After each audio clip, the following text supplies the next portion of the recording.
Olá a todos do Opção Play, estamos aqui hoje com Desirê Penhalba, coordenadora regional do Livres, um movimento de renovação liberal que fazia parte do PSL, mas com a chegada do pré-candidato a presidente Jair Bolsonaro, mudou seus planos. Desirê, eu queria começar perguntando justamente sobre o Livres. Como era o movimento ainda no PSL e como está o movimento atualmente?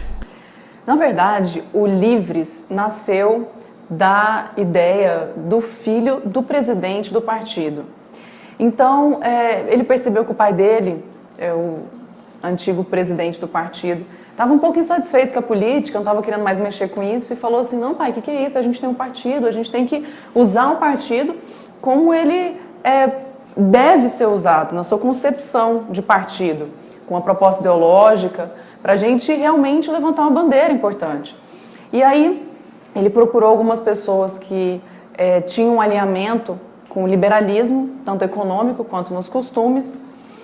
E a partir daí, então, ele passou a renovar o partido. E o nome desse movimento era Livres.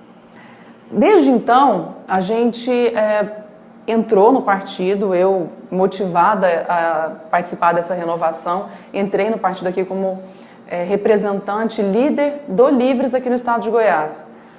E aí a gente teve uma experiência interessante, porque eram pessoas de fora da política entrando de forma ideológica num partido para fazer a renovação dele.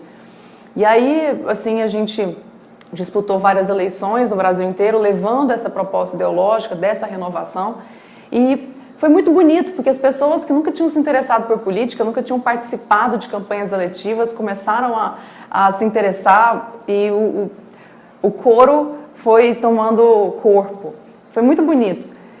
De repente, até você comentou com essa questão do Bolsonaro, mas que ele entrou no partido. Mas a questão nem foi essa. Não foi o fato do Bolsonaro ter entrado no partido, foi o como isso aconteceu. Porque a gente sempre esteve disposto a conversar com qualquer tipo de outras ideologias ou qualquer tipo de candidato à presidência. Mas a questão foi a seguinte, o pai, ignorando todo o trabalho do filho, e obviamente não somente ele, senão a gente, mas os 150 mil pessoas que pelo menos pelo Facebook se diziam engajadas e curtindo a página e participando e tal, todas essas pessoas foram ignoradas nesse processo. Ele simplesmente foi lá, conversou com o Bolsonaro e falou, beleza, você está precisando de um partido, o partido é seu.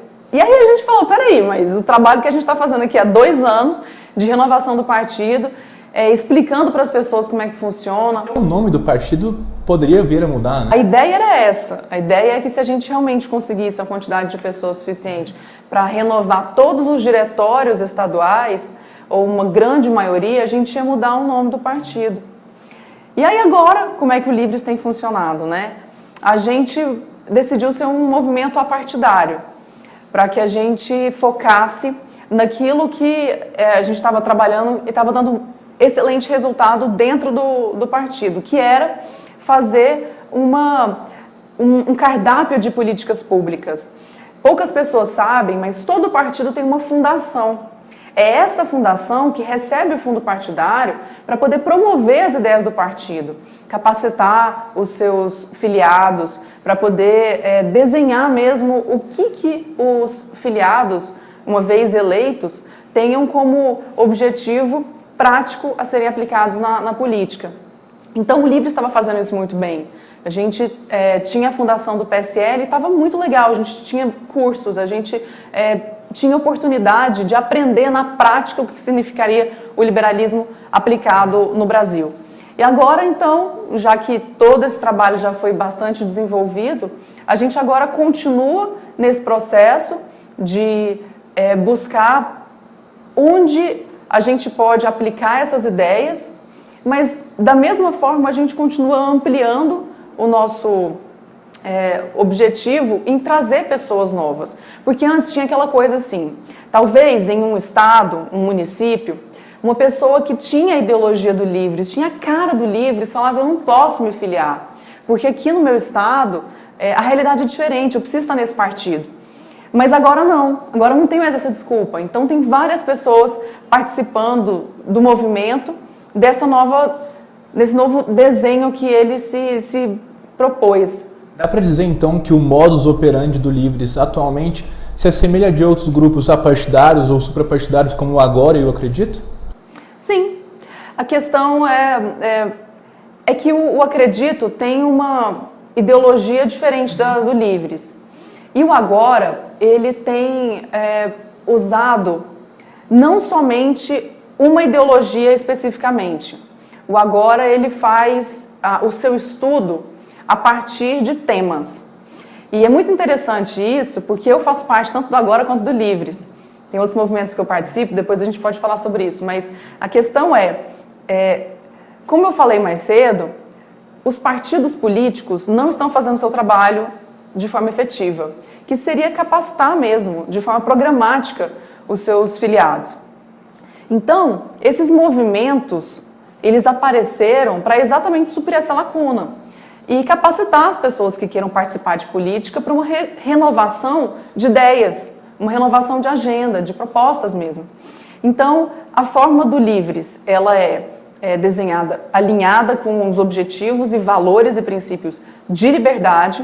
O Acredito tem um pouco uma visão em algum sentido próxima do Livres, mas até o pessoal pode dizer um pouco melhor, mas a gente se difere em alguns pontos, inclusive até eu tive algumas divergências conversando com o pessoal, mas a questão do Agora, ele é mais amplo, é temas, é meio ambiente, é segurança pública, é saúde, é educação, e aí eles buscam todo tipo de ideologia para poder sentar e falar, beleza, o que está de errado que a gente pode melhorar?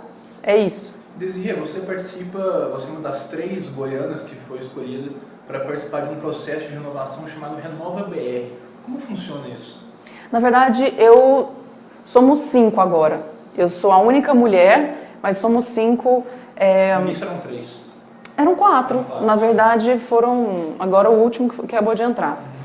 Mas o Renova é uma escola de formação política, é uma outra forma de renovar a política que a organização da sociedade tem se proposto. Eu falo que uma das coisas mais importantes que a gente precisa ter em política é a sociedade organizada. Porque enquanto a sociedade não se organiza em torno de um objetivo comum, a política continua do mesmo jeito e nada muda. Então, a sociedade, em algum sentido, se organizou para formar uma escola para que esses interessados em política possam ter oportunidade de entender como é que funciona a política na prática, começar a entender sobre temas de Brasil, entender de marketing político, como que esses caras que são eleitos, às vezes você fala, caramba, como que a forma de você contar a história do político faz com que ele seja eleito ou não, porque é simples assim, é uma questão de marketing, a gente não entende os estudos por trás de uma campanha, e até mesmo de uma atuação de mandato. Isso é uma outra coisa também que eles se preocupam bastante, para que a gente tenha uma noção de como é que vai ser depois do mandato. Todo mundo às vezes chega meio perdido, então fica muito receoso, porque existem tantos e tantos preconceitos, as pessoas falarem assim, mas você vai chegar lá, você vai ver que você não vai dar conta de fazer nada, você vai ser mais uma, ou então alguém vai querer te prejudicar ou atropelar os seus princípios e no final das contas você vai acabar sendo mais uma.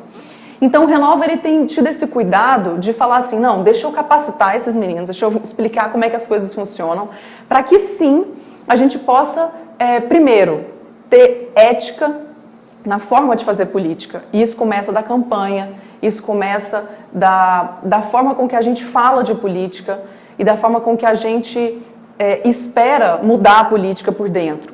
Então esse é um ponto. A outra questão que eles se preocupam é em explicar, como eu falei, sobre esses outros temas, mas um outro terceiro e importantíssimo papel do Renova, como escola de formação política, é colocar a gente junto com pessoas que pensam totalmente diferente da gente.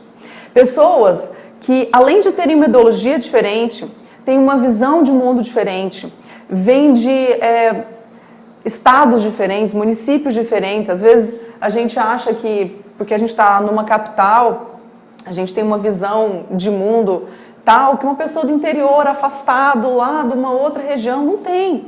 Então, colocar todo mundo ali para poder falar, olha, gente, vocês estão querendo fazer uma política diferente, certo? Certo. Então, vamos colocar vocês aqui para aprender a conversar um com o outro. Para, através do diálogo, vocês passarem a se respeitar. Porque tem uma coisa que a gente vê, até pelos algoritmos das redes sociais, que faz com que a gente se feche num mundo em que a gente acha que todo mundo concorda com a gente, que pensam do mesmo jeito que a gente, que gostam das mesmas coisas que a gente, e a gente não tem a chance de ver o mundo tal como ele é, tão diverso e com tantas dificuldades que às vezes a gente não enxerga, porque a gente acha que dificuldade só tem a gente, o outro não tem.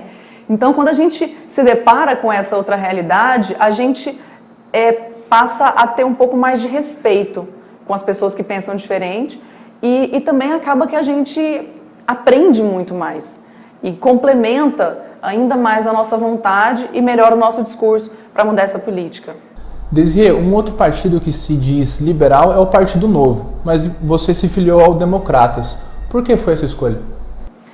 Foi uma escolha muito difícil, eu confesso, porque quando esse processo todo aconteceu, que a gente estava acreditando piamente que a gente ia virar a chave, que a gente ia mudar o partido inteiro, a gente jamais imaginava que o próprio pai do idealizador do movimento iria ignorar todo o processo e ia entregar o partido para o Bolsonaro como ele fez. Foi uma traição?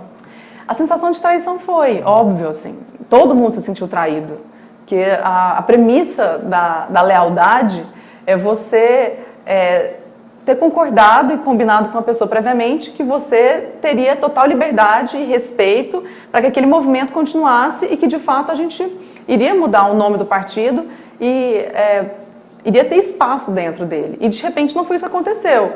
A partir do momento que ele sentiu mais interesse ou mais proximidade com o Bolsonaro, ele afastou tudo isso. Então, obviamente, foi uma traição. Mas o ponto que você fala assim, sobre a escolha do partido, ela fez com que eu tivesse um pouco mais de paciência e coragem para conhecer os partidos brasileiros. Obviamente, o Novo seria o caminho mais óbvio pela proximidade. Muitos que estão no Livres e estavam no PSL, consequentemente foram para o Novo, né? Por exemplo, o Fábio Osterman, do Rio Grande do Sul. Sim, o Fábio Osterman e a Priscila Chamas e o Carlos Nantec de Curitiba. Mas o negócio era o seguinte, eu analisei a situação aqui em Goiás e vi que o Partido Novo só ia lançar candidato para federal e não iria para estadual. Como eu tenho vários amigos que têm se aproximado para me explicar como é que funciona dessa questão da vida partidária mesmo, eu percebi que assim ficaria muito difícil. Porque a gente precisa ter esses apoios, sabe? Para poder falar, olha, eu tenho um cara ali que vai candidatar a um outro cargo que não compete com o meu. Vamos lá, vamos conhecer, vamos compartilhar. E eu acho isso super interessante, sabe? Isso enriquece mesmo a campanha, o debate político. E aí eu pensei assim, caramba, o Novo não vai lançar estadual. E era uma pretensão que eu já imaginava, a qual eu imagino que eu realmente vá escolher mesmo. Você hoje é pré-candidata a deputada estadual? Isso, estadual. E aí eu pensei assim, caramba, sabe, o Partido Novo não vai ter essa oportunidade da gente fazer essa combinação de candidatos. Em segundo lugar, se eu quiser me candidatar, eu vou ter que sair a federal. Indo para a federal, a quantidade de votos é altíssima. E as pessoas que estavam aqui no Novo, elas eram basicamente de uma mesma região. E eu fiquei pensando, caramba, eu não posso fechar e limitar os meus olhos para o Novo. Aí eu respirei fundo e falei, vou conhecer os partidos. Marcelo, que decepção. Você não tem noção, assim. Eu tive reuniões que eu tinha vontade, eu não sei se eu ria, não sei se eu chorava, mas eu ficava em profunda reflexão, assim, aonde foi que as pessoas que querem uma mudança na política, que esperam essa renovação, foram parar, sabe? Você poderia citar um exemplo de decepção sem citar o nome do partido? Basicamente, isso eu falo com grande segurança para você. A maioria dos partidos chegavam para mim e falavam, olha, a gente está montando uma chapa muito boa para você se eleger. Aí eu falava, tá bom, mas qual que é a proposta do partido? Quem são essas pessoas? A gente tem uma movimentação dentro do partido, uma agenda ideológica. Não, aqui o povo só quer ganhar. Aí eu falava, tá, beleza, mas você sabe que no partido, na coligação, se o meu voto não me eleger, ele vai eleger outra pessoa daquele mesmo partido, porque imagina-se que se você escolher um partido é porque você tem alguma afinidade com as pessoas que estão naquele grupo. E não, isso é extremamente fechado, assim. Ninguém basicamente fica sabendo, até para poder não causar aquela, sabe, você vai ficar sabendo que o cara lá que tem muito voto está no seu partido, então você não vai querer mais entrar, então pode deixar, confia em mim, aquela coisa na base da palavra. Aí você fala, não, mas eu quero ver. Ah, não, então tá bom, então vou falar pra você. Aí começa a citar um monte de gente. Aí você vê, mas o que tem a ver esse povo aqui? Nunca vi esse povo na minha vida, sabe? E aí, grande parte das pessoas se filiaram de última hora só para poder participar daquela chapa que achava mais interessante. E a questão para quem está acostumado com política, pode falar assim, mas é óbvio, como que essa menina não sabia disso antes, sabe? Que ingenuidade é essa? Mas o ponto é esse, sabe? Se a gente espera uma política nova, a gente espera uma política que seja alinhada com valores. Peraí, se você vai entrar no mesmo partido que eu, deixa eu te conhecer, deixa eu saber o que você está querendo, para poder pensar, se meu voto não me eleger, vai eleger você, então vamos ter uma aliança aqui, pelo menos uma proximidade. Pode ser que na campanha eu não vá querer buscar seus votos, nem você os meus, para a gente poder realmente ter uma separação, para a gente não ficar brigando pelos mesmos votos, mas a gente precisa se entender nesse sentido. E não, isso é muito raro acontecer. E eu vi isso acontecendo mais, principalmente nos maiores partidos. Nos partidos que têm candidato majoritário, nos partidos em que as pessoas já estão ali militando há bastante tempo, que elas já têm esse carinho maior pelo partido, uma história, um vínculo com os líderes que já fizeram trajetória dentro do partido. Então eu pensei, bom, então para essa escolha vale mais a pena que eu tenha essa experiência de vivência partidária, porque é um se ajudando e a gente buscando um alinhamento ideológico. E é importante também que se diga que nesse processo de encontrar um partido, eu tive a oportunidade de entrar em contato com coisas interessantes, assim. Você perguntou um exemplo. As pessoas que se filiam a um partido para poder buscar só uma chapa, ela está ali pensando em se eleger, certo? Mas quem que ela vai apoiar para majoritário? Só o presidente do partido vai saber, no final das contas, a depender de como é que estiver na pesquisa aquilo. E aí eu pensei, meu Deus do céu, imagina eu querendo falar de renovação, eu querendo falar de uma nova forma de fazer política, e às vezes o presidente do partido que eu escolho vai lá e decide fazer uma parceria com pessoas ou com um cara candidato a governo ou presidência que não tenha nada a ver com a coisa que eu acredito. Então isso me deixou muito preocupada, sabe? Esses chamados partidos de aluguel servem para esse sentido. Então eu falei, não, deixa eu me adiantar e tomar eu a decisão pelo encaminhamento ideológico que o partido vai ter e também pela escolha de quem na majoritária eu vou estar fazendo parte do time, sabe? E aí por esse motivo eu escolhi o DEM, com a proximidade ideológica com o Ronaldo Caiado e até mesmo a minha busca. Gente, eu entrei no Google para procurar qual que era a agenda ideológica. Na hora que eu entrei no DEM, estava lá, liberalismo econômico. Eu falei, então pelo menos aqui faz sentido, sabe? E aí eu falei, essa é a minha escolha. Foi assim. Entendi. Desirê, você falava sobre essa questão do partido apoiar candidatos na majoritária para governador ou para presidente. E o presidente, o atual presidente do PSL de Goiás, o deputado federal delegado Valdir, disse em entrevista ao jornal Opção nesse final de semana que o PSL já está fechado com o DEM em Goiás e que, inclusive, nas palavras dele, Bolsonaro e Caiado vão estar no mesmo palanque aqui no estado.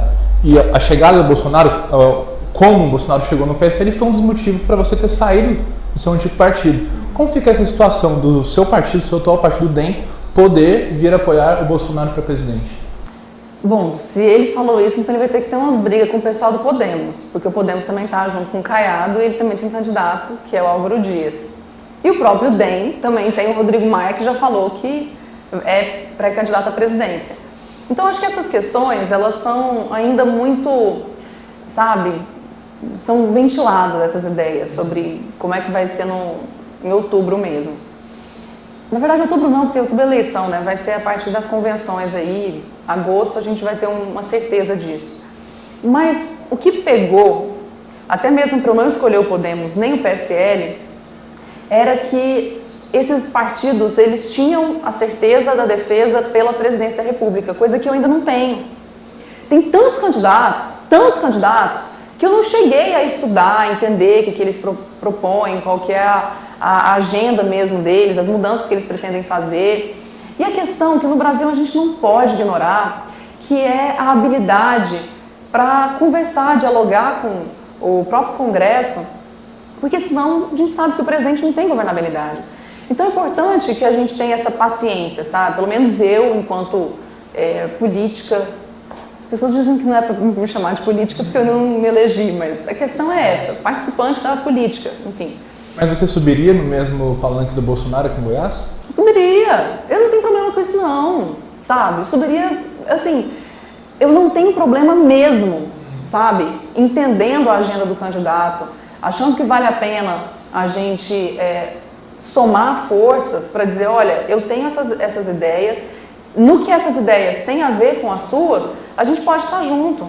Como eu também poderia subir no palanque de outros candidatos à presidência. Eu realmente falo isso porque eu não fechei a minha concepção, meu voto presidente está aberto ainda. Mas a questão que eu quis escolher era para a região do estado. Por quê?